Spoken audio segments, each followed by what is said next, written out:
what can a company do differently if it really wants to accelerate women, but also men who practice centered leadership to get into positions of power and responsibility? If you could only do a few things well, you would start with sponsors. You would start with role modeling at the top of the house, and then sponsorship, because sponsorship truly helps. How does it help? A sponsor is unlike a mentor. I like to think of the world's best mentor as Yoda. So why is Yoda such a good mentor?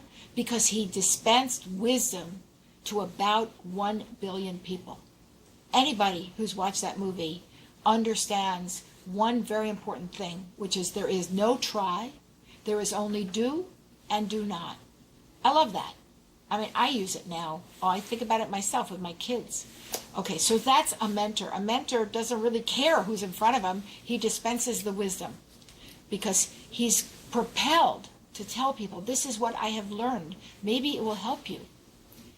A sponsor can only help 2 or 3 people at the same time. And we actually didn't even think about sponsors. And I'm sure you're saying, are you just playing with the words? I'm not. We heard from 2 of the women we interviewed, Ruth Peratt at Morgan Stanley, and then Amanda West at Thomson Reuters. Independently, we heard this word, and we heard what it meant. And it meant a person in a very high position opening a door to opportunity and shoving that woman through before she personally thought she was ready.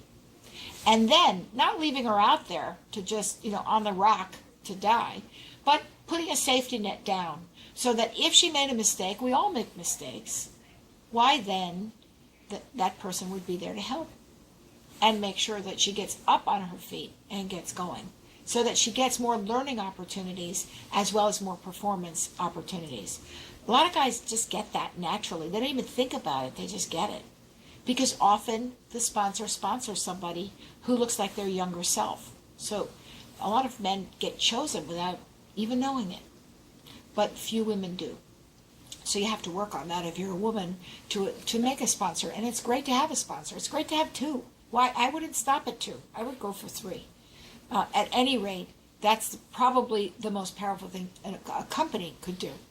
The other thing a company could do is start to explicitly unlock the potential of people by understanding and channeling emotion. I would start with reframing.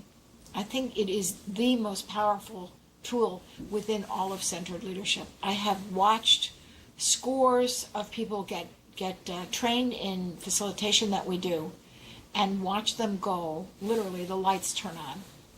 I've done it myself.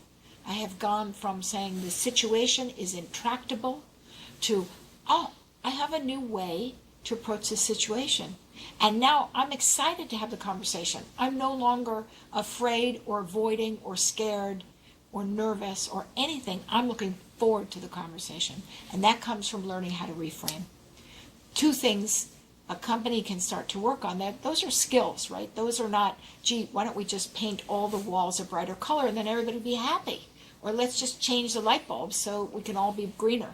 These are much harder to build because we're saying take the top people in the company and turn them into sponsors and take all of the management of the company and teach them how to reframe. It's doable though.